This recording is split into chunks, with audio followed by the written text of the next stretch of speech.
did a different field develop than what you had in Troy? I mean, as soon as you got in, did you realize it was just kind of different? Yeah, and I'll tell you this: every place is different, but every search is different because of where you are as a program.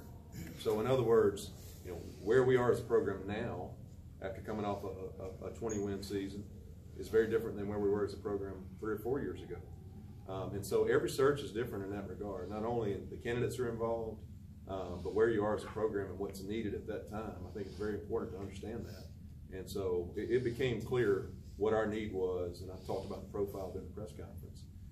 Those were the things we needed. And again, Jay continued to shine, and every time we kind of had a round of interviews, he continued to be right at the top of that list. Coach, Jesse Finber, WJTV. You mentioned in your introduction, when you're playing Ole Miss, coming to the green and line out the door around the block, hours long. Are you guys going to try and schedule more games against Mississippi State, Ole Miss, getting some more in-state games like that, big games, and also, what are you going to do to bring more fans in and get the reunion full? Well, your first question, absolutely. I think we need to be playing Ole Miss. We need to be playing Mississippi State. I would love to play home and home. We'll play them in Jackson. We'll play them on the coast.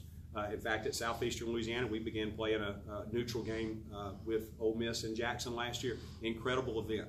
So, and I have relationships with both Coach Howland and Coach Davis. So obviously, I don't even, to be honest with you at this point, this is so quick, I'm not even sure what our schedule is at this point. But I handle our scheduling. One of my assistants doesn't handle our scheduling. I do that myself to make sure that it's a schedule that's attractive. But I know that stirs the fan base. It always has.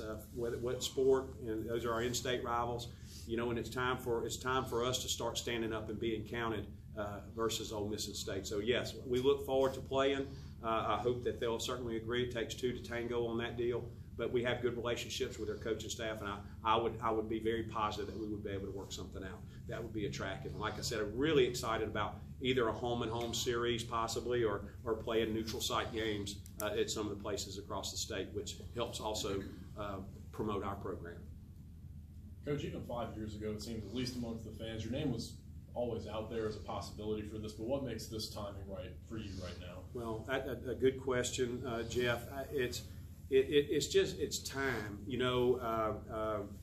I prepared my entire life to be a Division I basketball coach. Not that was my goal to be a Division I coach. I just wanted to coach basketball. But my entire life has gone to prepare me for this moment. And just coincidentally, it just happened to be my dream job happened to avail itself. And so that's why that this is so special at this time. Anything you would tell your 1987 self, or vice versa, wish you knew now? I wish I looked like I did in '87. There's some people. There are so many people that were here today. Some of them I haven't seen since 1987 or '88. But if you were part of that time, that was here at that time, I can't even really explain it. There's Casey Fisher right back there behind us, one of the all-time greats here, one of my teammates, and someone that there's a certain bond when you go through things together that you never really lose. And it's no coincidence to me, and a teaching point for any coach, is the importance of guys that truly care about each other, and that camaraderie, that feeling. We went through good and bad together, lived together, and to have Casey Fisher, Alan Chapman was here earlier, and I'll be honest with you, most of the other players would have been here had it not been such a quick turnaround. Many of them could not get here in time, and especially with the weather. So that's what we have to also do. I think for whatever reason, maybe people just didn't understand our tradition and culture and the history here. We have one, and we have a strong one in across our athletic teams.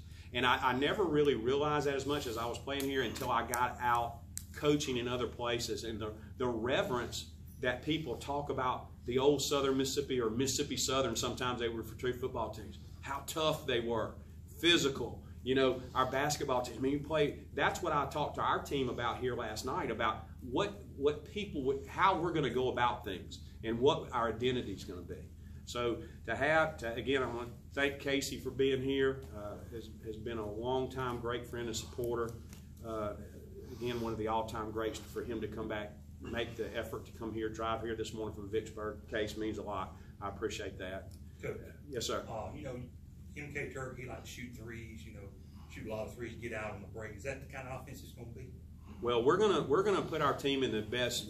Again, I have to assess our talent, but I will say this: last year in the Southland Conference, we set a school record for made threes. So I'm a big proponent of the three-point shooter. And again, you don't get guys like Casey very often. I'm still looking for our next Casey Fisher. But what we have to understand is that a lot of that's going to go to recruiting. I don't really have a great feel yet until I can really see our strengths and weaknesses of our players. Obviously, if we don't have a bunch of guys who can shoot threes, you know, we're not going to shoot a bunch of threes. If we've got a bunch of guys, we can't throw the ball, we can't score inside, we're probably not. We're going to play to our strengths. It's not rocket science. We're gonna take what we have and put them in the best position they can be. But now, moving forward, we won't recruit a player, and you can put this in the national media. We will not recruit a player at Southern Miss that doesn't have the ability to shoot. Unless we'll make an exception, unless they happen to be out 7'3" or 7'4". You know, that would be the exception. But all Southern Miss players, we have a very strict recruiting criteria that myself and our assistants follow, and it's almost like checking boxes. First of all, it starts with their character.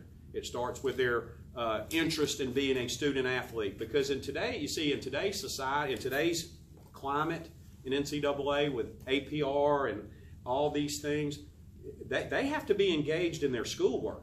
They have to be engaged. I get judged on that. You know, our school gets judged, and you lose money, you lose opportunities to play in the postseason. There's a lot of things, and it's much different than it was than when I was playing.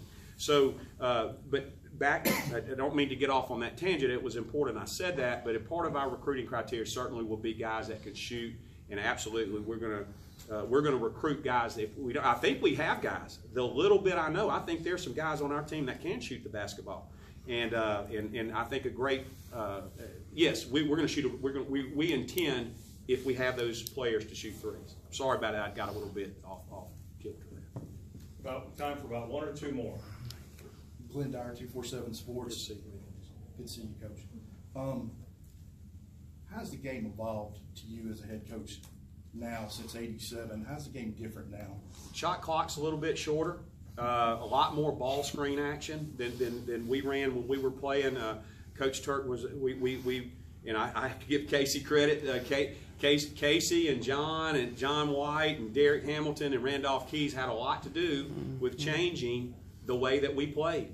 If y'all remember Case, and you may have to chime in on this one, but we were a really controlled team. I know when I got here in '84, flex offense, Coach Turk, we were a possession type team. Obviously, it was evident early on that Coach McInnes and Coach Jones, Coach Moore, they had brought in a whole different stable of horses. And I can still, we used to talk about it, and again, I had the opportunity to listen into a lot of these talks and be part of it, but they were certainly the forefront because of their great talent level. But they got together and called a meeting with Coach and said, Coach, if you will let us go, if you'll let us go, that's right, if you'll loosen up and just let us go, we'll pay you back. And that's a true story, isn't it, Case? And from that point forward, Southern Mississippi basketball took off. So we're going to play fast. We want to play fast, but we're not going to play wild. It's not going to be a blacktop game. We're going to play fast, and there's a misconception that if you play fast in basketball, that you're out of control. Really, it really couldn't be further from the truth. If you play fast in basketball and do it the right way, you have to actually be more disciplined to do that. But that's what we're going to have some time to help implement with our team. Coach, Andrew Abbey, student friends. Have you had a chance to speak with the team? And also, when is day one start for you and the team as well? Well, certainly we're coming up on a holiday, and this weather, I think, has thrown us for a little bit of a loop. And yes, I had an opportunity, and thankful to Jeremy and Jeff last night for getting our team together, and we were able to meet late last night. Very, very brief introductory meeting. Had a chance to meet with a few meet with our seniors and a few of the individuals that I had actually had an opportunity to develop a relationship through recruiting. But it was very, skim of the surface type meeting. We're starting now, and are you asking when we're going to begin practice? I don't know that, but certainly it'll be when we come back and they return from the holidays before we get a chance to get on the floor. We're ready to go. Some of them that are, we have to kind of get our feet wet a little bit and find out what the schedules and so forth are. As soon as possible. Before we wrap up, this guy here has mentored a generation of announcers and coaches and basketball players. Talk just a little bit about, what you learned from him about the game of basketball. Well, I'm coaching because of him.